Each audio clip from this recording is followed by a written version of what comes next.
Bonjour et bienvenue sur l'espace dédié au site mécaniqueuniverselle.net, l'espace qui vise à démontrer que l'humanité dans son ensemble évolue vers son ultime perfection. Nous sommes donc dans un processus de progrès, de progression vers la perfection, l'ensemble humain. Parce que c'est le phénomène humain qui évolue, c'est lui qui est le grand corps de, qui donne du sens à notre présence au monde. Nous travaillons pour l'humanité dans son ensemble, en croyant travailler pour nous-mêmes, égoïstement, ou pour notre petit clan, notre petite famille, notre village, notre nation, notre appartenance religieuse. Toutes ces appartenances-là sont secondaires, sont juste on pourrait dire, un endroit de confort pour se sentir bien, pour se sentir voilà, en famille, en communauté. Mais en réalité, on travaille pour l'humanité. Tout ce qu'on fait, ça revient à l'humanité. Ça revient même pas à notre clan. Et on le voit quand des parents s'organisent pour avoir un patrimoine. Ce patrimoine, quand il décède, il est dilapidé comme ça en un tour de main. Voilà, il est donné à d'autres familles, à d'autres... et puis maintenant, ça peut s'étendre à d'autres pays, à d'autres nations, à d'autres nationalités. Donc, ça pas, ça tient pas quoi en réalité. Ce qui a été réalisé, ça reste à l'humanité, hein.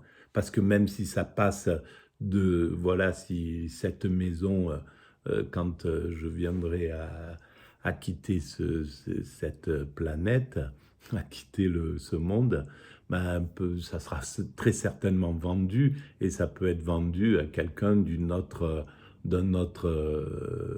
famille, d'un autre village, d'une autre nation, d'une autre communauté religieuse, etc. Donc ça, c'est destiné à autre chose, et ça continuera après, etc. Donc tout ce qu'on a fait, tout ce que j'aurais fait, quoi qu'il arrive, c'est pour l'universel. Et là, cette théorie, elle sera peut-être reprise si c'est son destin par un Chinois, un Africain, voilà, ou pas par d'autres personnes qui font partie de cette humanité. Pour moi, je me sens vraiment appartenir à l'humanité. C'est mon appartenance fondamentale. C'est là où je me sens vraiment bien, en fait. Mais ça va avec mon caractère isolé. J'ai très peu d'interactions, même familiales, amicales, villageoises, etc., etc. Donc là où je me sens, ce qui me protège, c'est l'universel. C'est ma façon de penser. Alors là, je travaille sur à partir de Hegel, d'une émission proposée par France Culture sur François Châtelet, une histoire de la raison.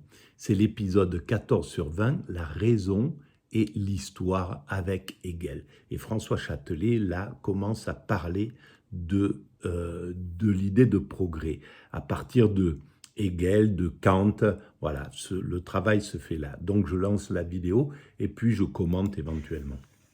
Il y a un second aspect. C'est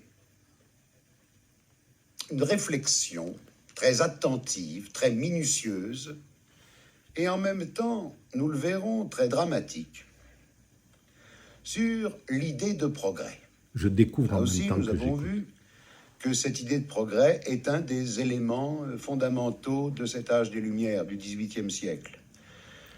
L'homme est perfectible, voilà. Et c'est seulement dans son perfectionnement qu'il peut se réaliser. Et l'homme dans son ensemble, l'humanité, parce que c'est pris au sein de l'humanité. C'est pas l'homme individuel. Peut-être qu'il y avait l'idée de l'homme individuel, mais déjà il y avait une idée d'universalité. Mais cette idée d'universalité, les religions, les grandes religions l'avaient déjà. Elles l'avaient déjà induit dans la conscience humaine. On la retrouve dans le judaïsme, dans le christianisme, dans l'islam, on la retrouve dans l'hindouisme, dans le bouddhisme, dans le zen, dans le taoïsme, etc. On le retrouve dans toutes les civilisations. À trouver des actualisations dans le monde pratique, dans la réalité.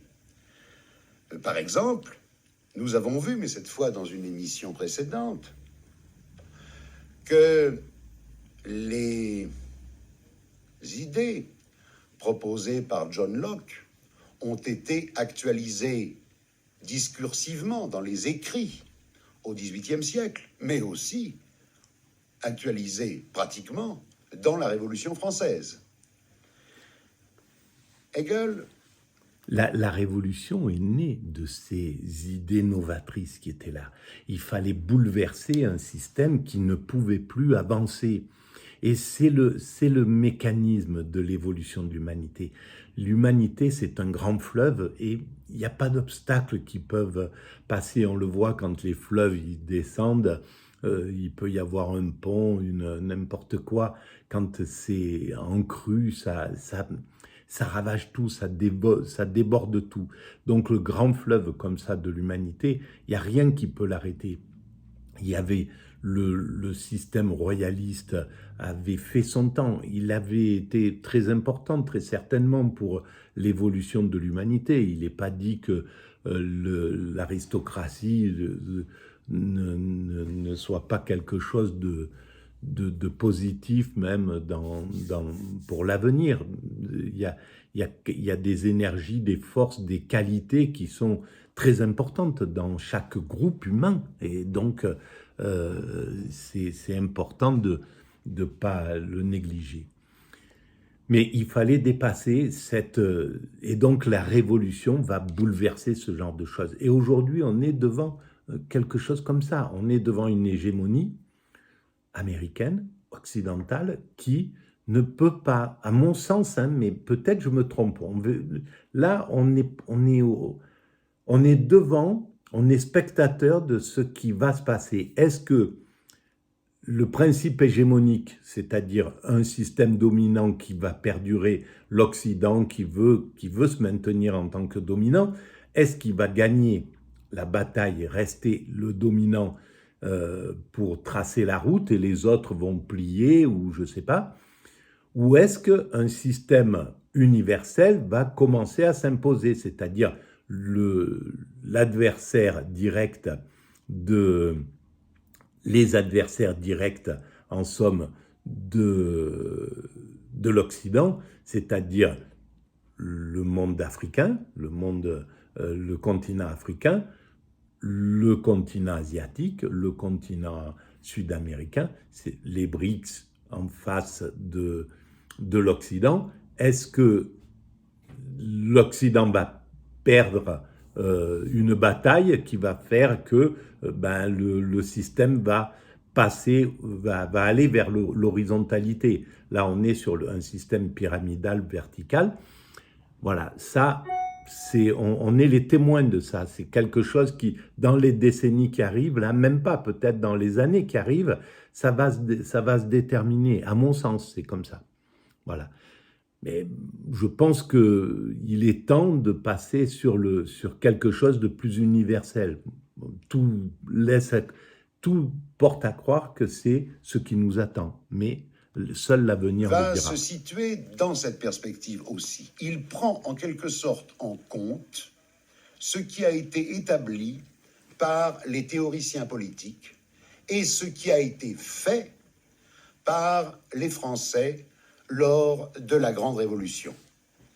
Il prend en compte aussi une discipline qui est née de cette volonté de progrès, l'économie politique.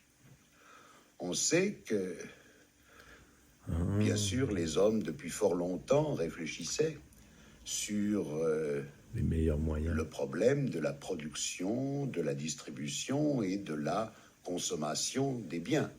Il y a des écrits économiques d'Aristote, il y a des écrits économiques de Xénophon. Mais c'est seulement au XVIIe et au XVIIIe siècle que l'économie politique va acquérir un statut autonome. Et c'est Adam Smith, l'anglais, qui va être le fondateur de cette discipline, qui va constituer l'objet de l'économie politique. Eh bien, Hegel se situe donc aussi le libéralisme dans cette perspective, mais nous le verrons en la dramatisant et en l'approfondissant. Pourquoi la dramatisant? Pour résumer, à savoir, ce à quoi Hegel va avoir affaire, on peut peut-être citer un auteur d'une extrême importance, non tellement par sa profondeur que par le fait qu'il a synthétisé tout un courant de pensée. C'est Condorcet. Condorcet qui publie, enfin, il ne publie pas, puisque c'est un ouvrage qui paraît une année après sa mort, et l'ouvrage qui s'appelle Esquisse d'un tableau des progrès de l'esprit humain, 1797. Si 1797, donc juste dans cet au moment ouvrage, de la Révolution. Incroyable, cette définit en quelque... Le terme des progrès de l'esprit humain, c'est esquisse il est magnifique ce titre. C'est grandiose. Et donc, on sent que là, la révolution a donné un coup. Alors, c'est curieux que dans cette révolution, il y ait eu aussi la pire des choses, la terreur, qui se soit passé ça. C'est quand même, on voit que l'ego humain, la jalousie, le désir de dominer, le désir d'écraser la voix de l'autre, a conduit à la terreur quand il n'y a pas de limite, quand un monde est ouvert aux toutes puissances des êtres humains. Mais en même temps, il y a cette pensée qui est là et qui a complètement ouvert l'esprit de l'humanité. D'un seul coup, là, on passe sur l'universel. Que sorte l'axiome fondamental du progressisme. En simplifiant beaucoup, je l'énoncerai ainsi. Si les hommes sont méchants, s'ils sont cruels les uns avec les autres, c'est qu'ils sont malheureux, et s'ils sont malheureux, c'est qu'ils sont dénués de satisfaction matérielle légitime et de satisfaction intellectuelle également légitime. Voilà. S'ils sont malheureux, c'est qu'ils n'ont pas assez développé les instruments de leur bonheur, j'entends par là les instruments de leur bonheur technique, matériel, et c'est parce qu'ils sont encore effrayés par ce qui les entoure, parce qu'ils n'ont pas assez de lumière. Connaissance. Oui, et ça, c'est très intéressant parce que, et c'est clair que il faut le minimum de confort, et c'est Malebranche qui le dit, pour pouvoir penser, pour pouvoir avoir l'esprit libre, pour pouvoir être bien. Et là, ils étaient dans une servitude absolue. Donc, il y avait le désir d'apporter à l'humanité le minimum de confort matériel pour ne plus être dans l'indigence, dans la souffrance. C'est ce qui nous sépare de l'humanité. En se séparant des autres primates, en devenant cette humanité que nous sommes, eh bien, on n'a plus à passer des heures et des heures à chercher notre pitance, à trouver des endroits, à passer, voilà, tout ce temps qui est consacré à trouver, à organiser ses bases de vie, quoi. Sa base de vie, c'est tout un temps qu'on a réussi à rationaliser d'une certaine façon pour pouvoir l'utiliser à autre chose, à la contempler, à développer le social, la fraternité, à développer, à s'intéresser au monde, à se poser des questions sur le monde, etc. Et donc il y a ça, et puis le confort de l'esprit qui vient avec la connaissance, c'est-à-dire éclairer, voilà ce qu'ont voulu faire les Lumières, c'est-à-dire éclairer les zones d'ombre de l'humanité. Qu'est-ce qui se passe? Qu'est-ce qu'il y avait avant? Est-ce que tout ce qui était un souci pour l'homme dans ces penseurs, ces philosophes ont voulu l'éclairer pour apaiser l'esprit humain. C'est grandiose, c'est magnifique, et c'est encore et c'est tout le temps ce que les chercheurs ont voulu faire. Que de Platon ou d'avant Platon, des présocratiques et pareil dans le système tribal, ce qui a mené les valeurs, les idées, c'était pour rassurer c'est toujours ça, c'est rassurer ses congénères, rassurer ses frères humains, en réalité. C'est cette générosité qui est là, qui est à l'origine de l'humanité, qui est un des moteurs de l'humanité. Il y a bien sûr la violence, la jalousie, l'agressivité, le désir de dominer, de s'affirmer aux dépens d'autrui, mais il y a aussi la fraternité, l'altruisme, etc., qui fait cette puissance. Alors on peut deviner le programme est tout tracé.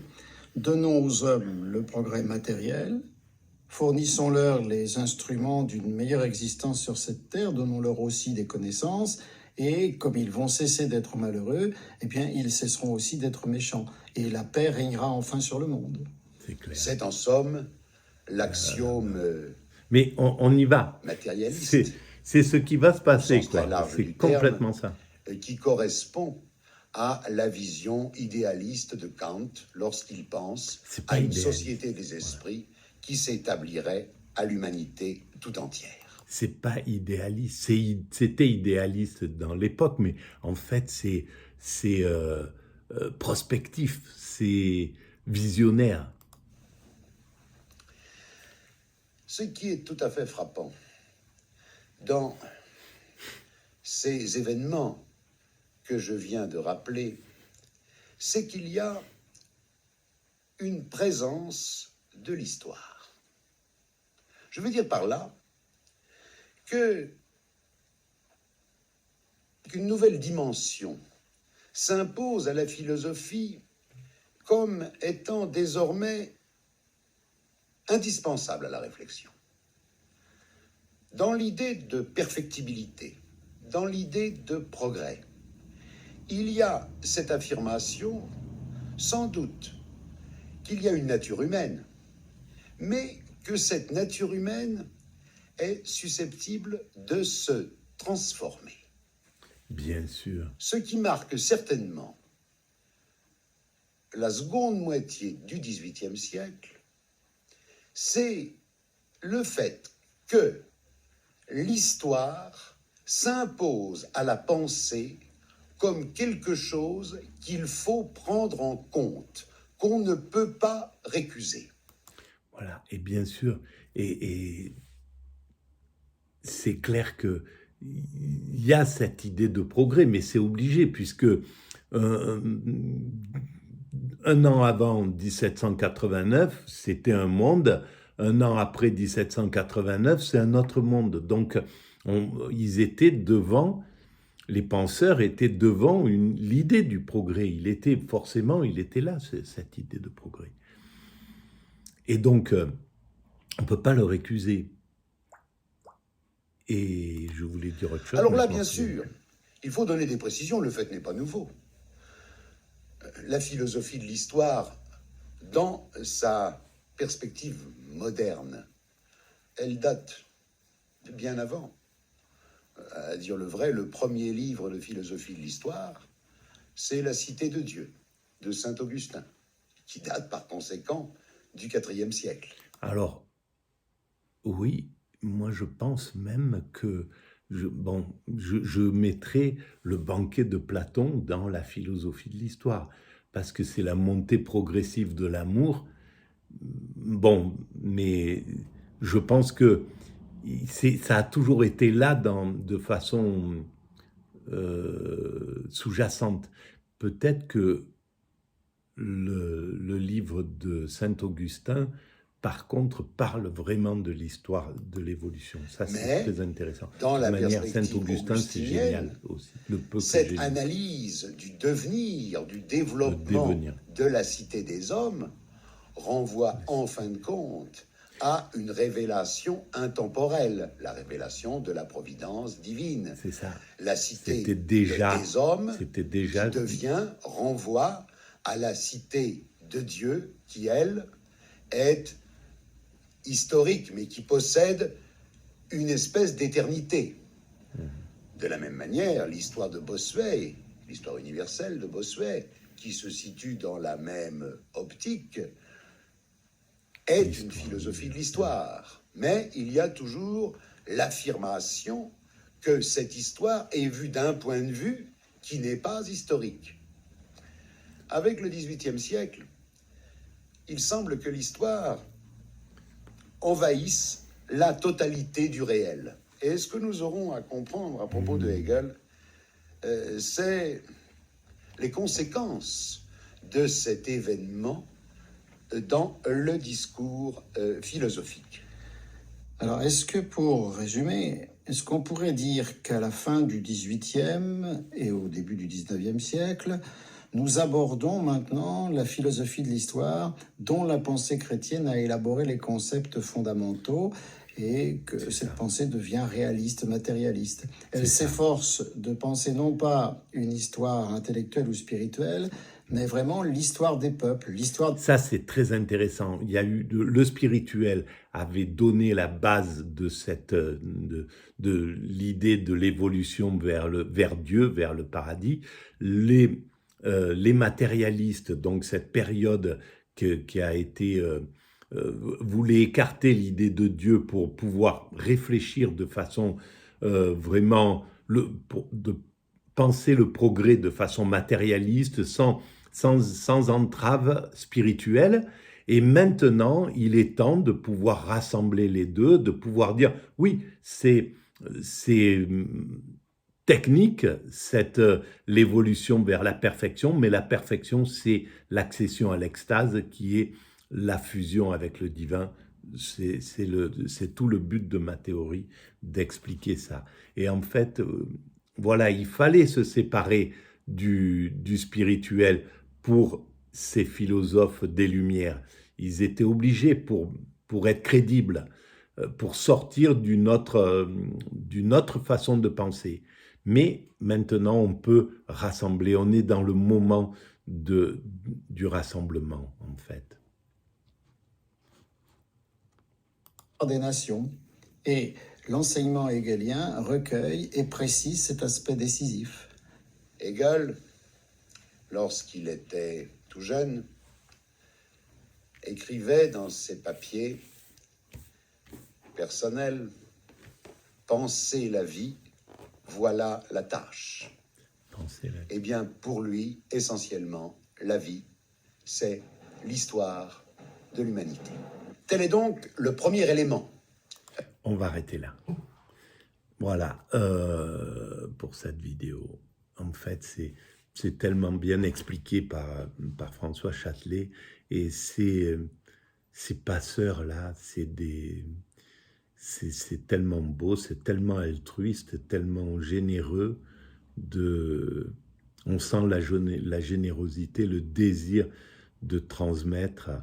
Et c'est tous les profs, en règle générale, qui sont comme ça. C'est ce que j'ai vu quand je suivais des cours en auditeur libre à la fac de Nice. Les professeurs c'était un régal. Voilà. Si vous pensez que cette théorie a un peu d'intérêt pour l'ensemble, eh bien, vous pouvez mettre des pouces, vous abonner, envoyer le lien à vos amis, laisser des commentaires, et puis aller visiter le site mécaniqueuniverselle.net. Et tout ça, c'est gratuit, et ça fait augmenter la visibilité de l'espace. Voilà, mais uniquement si vous le jugez bon. À très bientôt. Merci, au revoir.